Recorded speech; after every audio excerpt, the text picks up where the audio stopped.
Hello, everyone. This is your host, Sanjeev Goyal. We are back with another segment of PanIIT Featured Alum.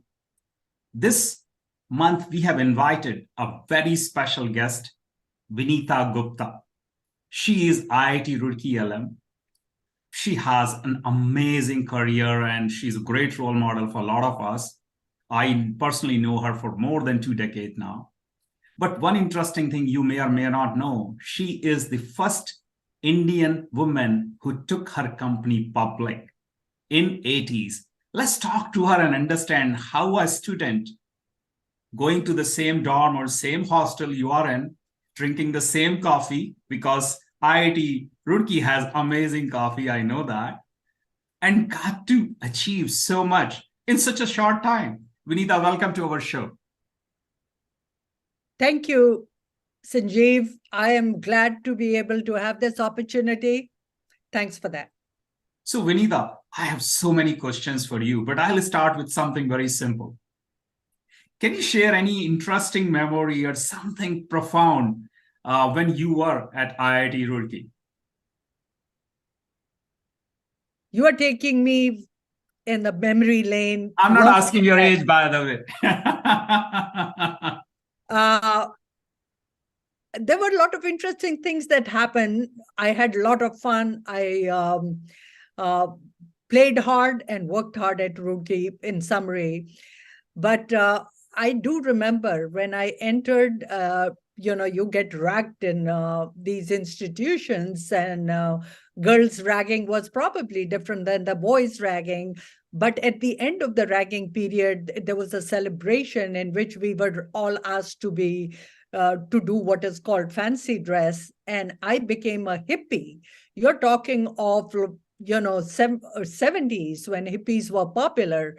Not just that, I smoked a cigarette in Sarojini Bhavan, the hostel, girls' hostel, and I probably traumatized everybody in the. But I also kind of, became one of the person who didn't follow the norms. The second incidence was there was slideshow that we used to do in the Bhavan function, annual functions, where all the VIPs of the university, including the dean and the chancellor, were invited. And in that slideshow, I showed our PT teacher standing at the side of the swimming pool in her sari teaching us swimming. And the idea was that, she really didn't know swimming while she was teaching us swimming.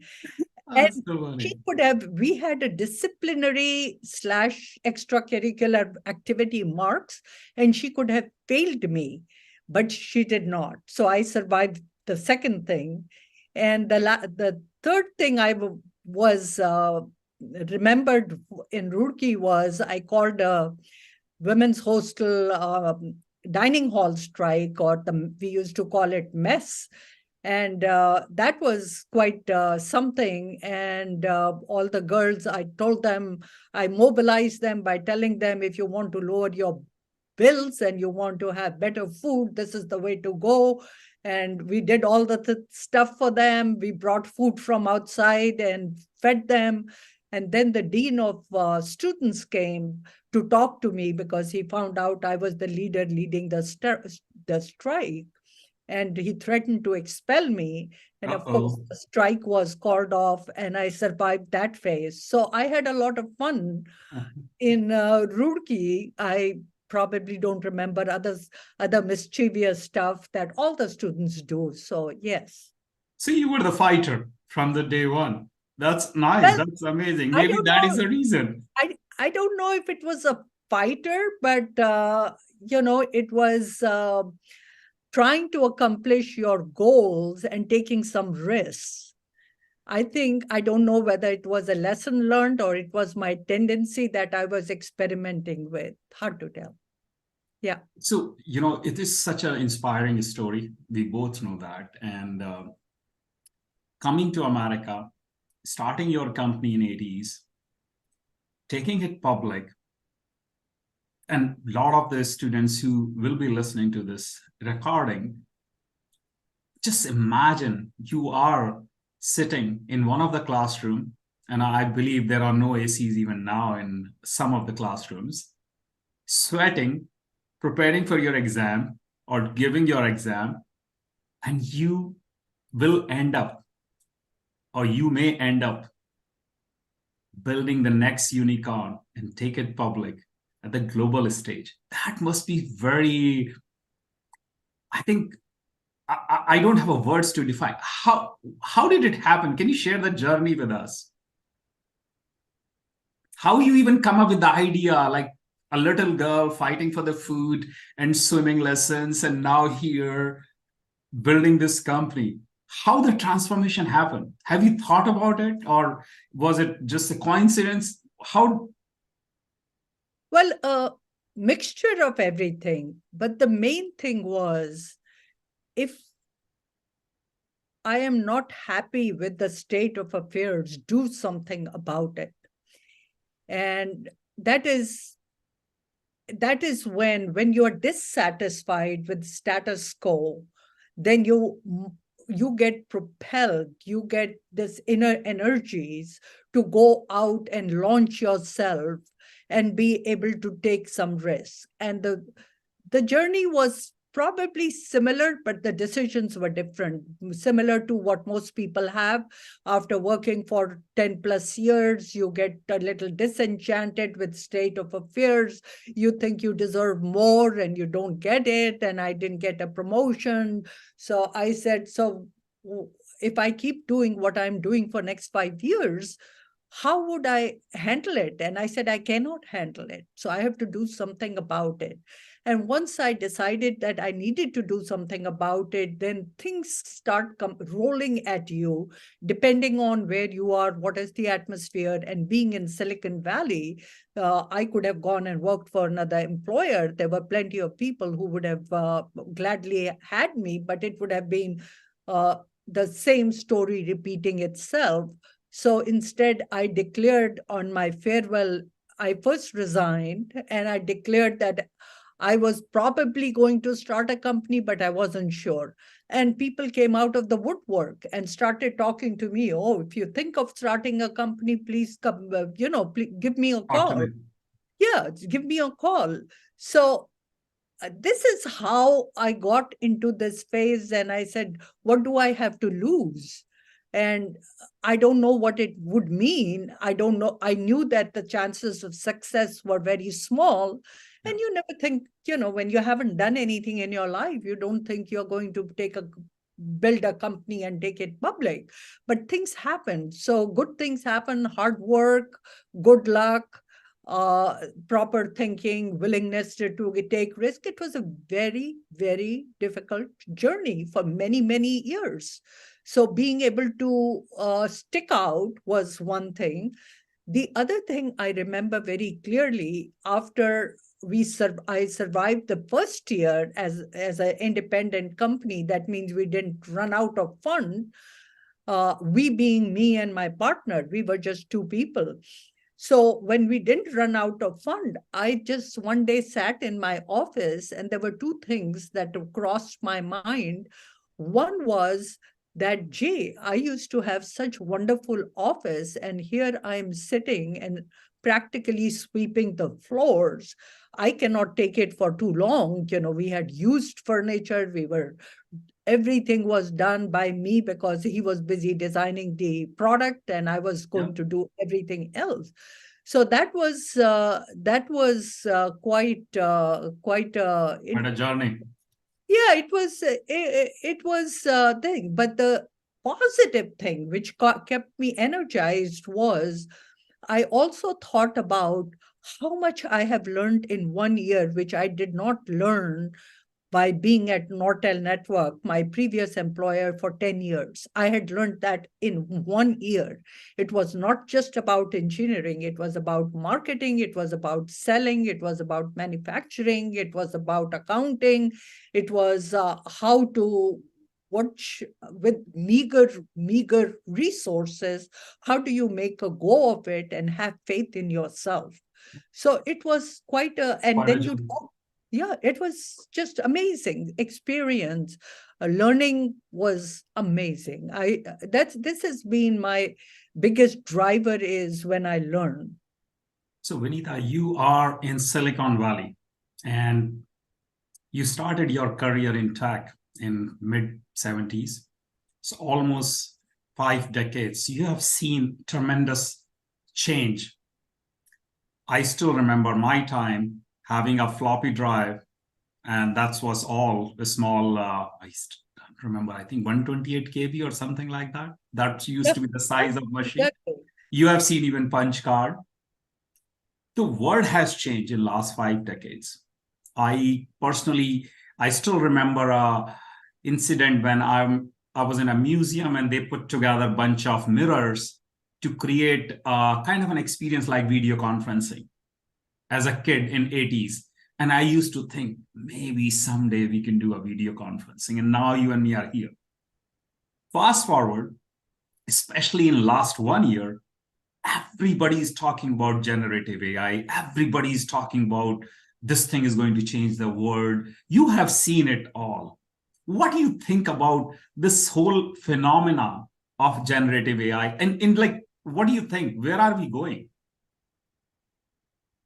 Well, I don't think I can give you an answer which would be satisfactory on where we are going because I don't know. Well, none of us knows, but we all have our own predictions.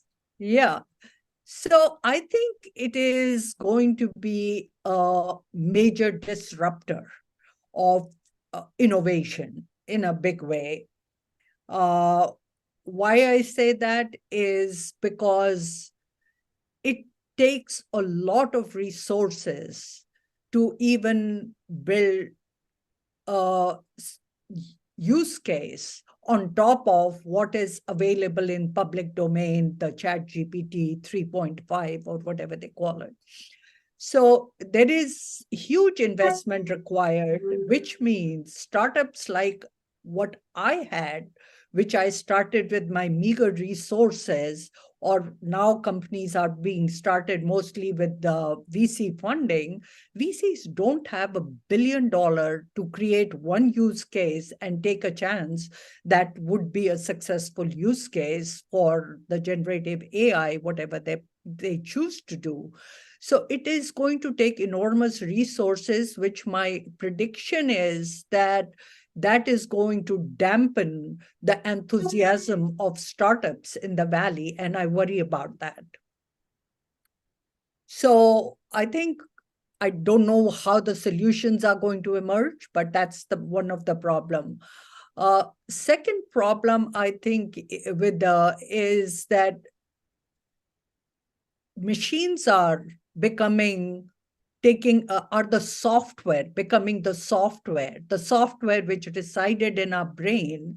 So will the human phenomena get reversed again, that machines are doing all the thinking and we are doing all the acting? That means we revert back to building hardware, building roads. Machine is telling us how to build a building or a new bridge with a new technology, and all we are doing is following the instructions.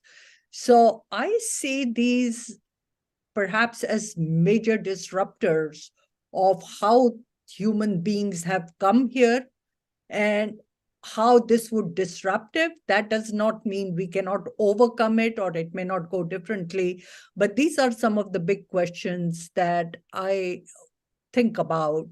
I'm not as concerned about the normal warning signs of how they will destroy human beings, etc. I don't buy into that.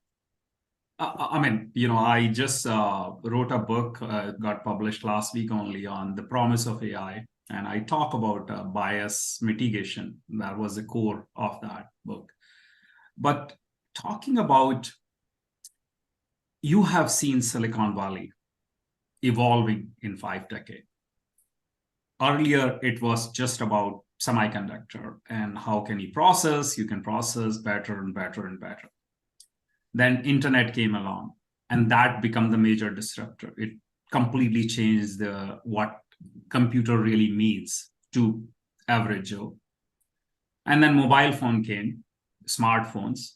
And in last 2 decades, it has transformed the way we live. And I personally feel that we were able to manage COVID because of all the technological evolution happened in last 3 decades, especially. Mm-hmm. Now, AI has shown great promise. We both see and have seen a lot of challenges or inefficiencies in a lot of areas, like healthcare, hugely inefficient, I believe, and decision making is very complex. Education, there are huge challenges because in a classroom of 60 kids or 200 kids, how do you even teach them? So there are several areas where I believe generative AI may be able to play a substantial role.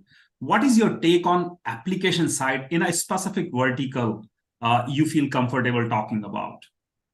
Any vertical you think it has a clear application?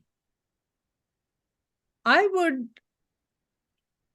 think it clearly has application in climate change, that it can give us a lot of data.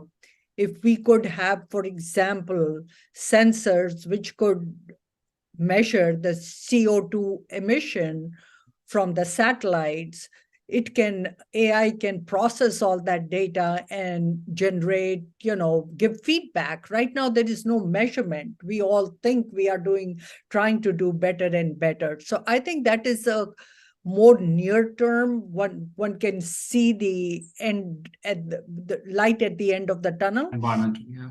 Yeah, but the biggest application for removing inefficiencies is in healthcare, in my thought process.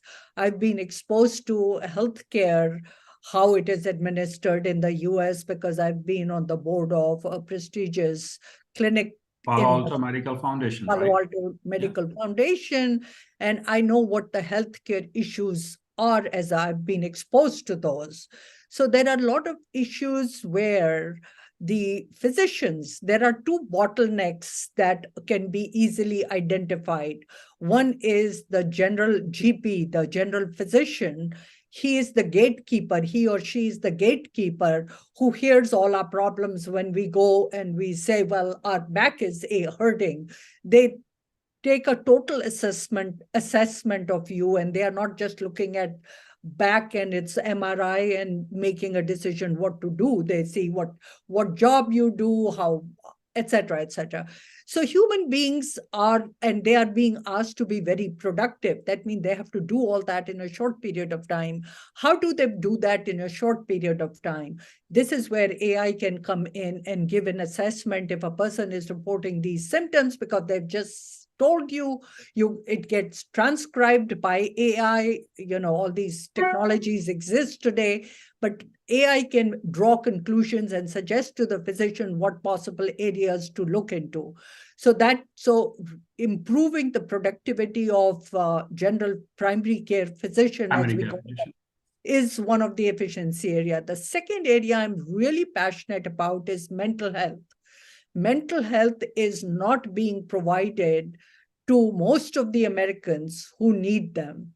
And because it is based on very extensive, what they call talk therapy, where therapist, psychiatrist talks to the patient, and that elevates their mental health issues, alleviates those things. And as a result of that, but it requires hours and hours of counseling, and it's very expensive. Why can't machines do that? They can do, once trained properly in that vertical, it can take over. If they are recording all the conversations they go between therapist and the patient, and that is the data that it's trained on, then it can do all the therapy by itself, and patients wouldn't have to pay hundreds and thousands of dollars to get treated. And that can be done in the setting of your home, under the guidance of, maybe in the beginning, a guidance of a professional, but eventually it might be able to do 80% of the work. And I see that as a major positive that can come out of AI. So, Vinita, let me summarize it for our audience, because majority of our audience are either an entrepreneur, they want to be an entrepreneur, or they are in a very amazing organization where they can leverage this learning they have. So what I gather with this is generative AI definitely has amazing opportunities for everyone. For our alums, for the students who are currently studying, think about how can we apply AI in healthcare to improve not only efficiencies, even the patient care. Because the biggest challenge today I see, as Vinita has addressed, is primary care and mental wellness are two easy areas where we can make a lot of difference. I mean, look at the population of the world. We have 1.4 plus billion people in India. How do you even have a primary care doctor available for each one and provide the Western level service? That's a huge challenge. So we need to figure it out. How can we put some processes, use the technology to help the people who are in need? Second is the mental wellness. That's a huge area because each of the problem may require a specific AI. For example, ADHD may need a different AI than somebody who is really having stress or somebody is going through some pain. And I mean, I got involved earlier with a project which you may find interesting, Vinita, is so there are organizations in America where they are building infrastructure. They have a curriculum for people, family members of the people who are end of the life. How do you deal with that, your loved one going through that and manage everything? It's such a complex problem. I never thought there is a problem even for the people who don't have any mental wellness issue or they are not sick. Their family members, how they deal with all this. So there are plethora of opportunities in healthcare. You are absolutely right. But let's change it a little bit more to your favorite hobby, which is bridge. Can we talk a little bit about, or some lessons or parallel you can draw for, like, you are one of the most ranked bridge player in the world. You play it actively and you are playing it for, I don't know, gosh, maybe 5-6 decades or longer. 15. Wow. How does it work? And how is it just for fun or it means something else? Well, it's let me summarize it. It is even harder than starting a company. That's why I am in it. I think you have to be a daring soul to walk into a bridge competition, a room filled with the who's who of bridge, because it is an atmosphere which you cannot even, you feel so small. So you may be successful. I was very successful in my entrepreneurial career and supposedly as an engineer and all that stuff. But walking in the bridge room, it was a different experience. And very soon I started competing. The thing is, there are that you have to be competing in the tournaments at the highest level, because those are the players who are going to cream you. That's where the learning starts. This is so your nose gets rubbed into the ground very quickly. So it was a very okay. So if I were to say that the saying which goes, you have to know when to hold, when to fold. Isn't that true about life? True. The second learning is that you should play the cards that you are dealt, and not the cards that you wish you had. And so these are very broad statements, but there is so much of truth to that for life. And the third thing which I was told over and over, and I still get told, bridge is a game of mistakes. Everybody makes mistakes. And I thought about it and I said, that is true about life. Yeah, so true. Yeah. And the more competitions you go to, the more games you play, the more mistakes you're going to make. And in life also, put yourself out there, make mistakes, learn from the mistakes. In my way of thinking, failure is opening new doors. It is not an end-all process. So these are some of the very hard lessons of life that I have learned in the last 50 years of my journey. And I think these should be handled in stride with enthusiasm and not hide under the table when these things happen. You have to just face it. I faced the toughest people on the bridge table, and you get intimidated, totally intimidated. I have gotten totally intimidated even when I was playing at high level bridge. And you have to figure out how not to get intimidated. So there are so many lessons, and we get starstruck by somebody and we are not able to ask the right questions even when we are given the opportunity. How not to do that, how to be able to be you when you cannot be you. Wow, So that's I'll stop that. fascinating. Maybe you should write a book on life lessons from Bridge, which is fascinating. A lot of us from the IT days playing Bridge and learning, it's a fascinating game. I'm not an expert of it. I'm pretty novice, so I It won't. is exciting as hell. Yes. So, the same things that I was doing at Roorkee or learned at Roorkee, that you have to you have to have fun in life. You cannot just be doing things for sake of taking care of your family, which you have to do at certain point in time. But you have, and not just for money, because money is never enough. So you have to do things which are going to make you energized, and bridge is one of the things. And which brings me to my most favorite topic, which I think about, is what keeps me ticking and going in life, even after 50 years. It You just is, stole my question. oh, That was my next question, please. yeah, it is getting the taste of learning, which started in IIT Roorkee. You learn and you feel so energized. For me in Bridge, in running the company, it was the learnings, which are, learning is almost makes your adrenaline flow.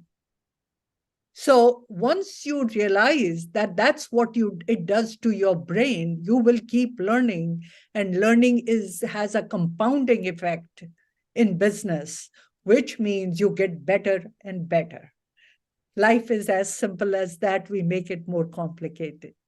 So, it's so funny, Vinita. So my t-shirt, I got it designed and I talked about, and I asked this question from everyone. I don't need to, because you already answered that. What role curiosity has played in your life? And can you amplify your curiosity?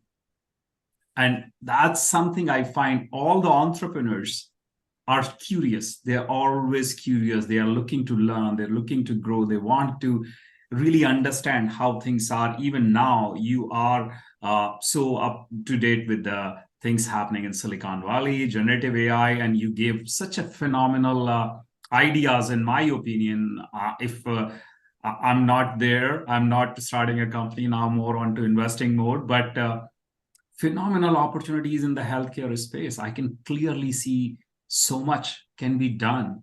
And I'm so glad you are still very involved and engaged with, of course, IIT community, and thinking about how can we improve the quality of life. And that's a big question and quest for me. How can I help the next generation? How can we help people live a better life? People live longer life. People have a healthier life. And it's a very complex problem. We need people like you to continue to be thinking and assimilate all those, or come up with the connections which we can't see today, which even AI can't find. And that's why humans are still important. Do you have any parting thoughts for our audience? I think human beings are rewarded for making good decisions in life and in business. And how do we make better decisions? Curiosity, like you said, learning, be energized by learning, not be afraid to ask questions, because you need to ask questions to make better decisions. But another one of my later, more recent realization is human minds are not capable of processing too much. So if you are stuck and you don't know whether you are making a good decision or not, consider an alternative decision and examine it with equal enthusiasm and choose between two and not on many decisions, because we can't process that. This is how I have recently started functioning, and I think I have benefited from it. That's profound advice. So let me summarize what I learned in our today's conversation. There are a lot of things you talked about, and it's really, really phenomenal, and I'm sure people will love it. Number one, I really learned is if you don't like something, figure it out how to solve it instead of complaining. You may end up building a IPO or publicly traded company, and that is possible. Vinita has shown us. Number two is be curious, learn, because if you have a desire to learn, you will find some phenomenal answers. And number three is, man, there are so many opportunities. I can't even sleep now. There's so many opportunities, especially in the healthcare space. So think about it. What can you do? How can you improve the quality of life? Once again, Vinita, thank you so much for your time. This was really awesome. And please, how can people reach you? Can they write to you? Can they look you up on LinkedIn? What will you prefer? I think the better way to do is my email and my phone number. All of them are on my website, which is guptavinita.com. And I publish a column every month for last 6 years. So I write about these thoughts in a very concise way, more so. And I would love to hear from people and connect. Nobody is wise enough to know it all. Thank you so much, Vinita. Thank you so much for the work you are doing and the contribution you have made to especially the tech community and the Indian community. And this is really wonderful and a great honor for me. Great honor for me as well. Thank you.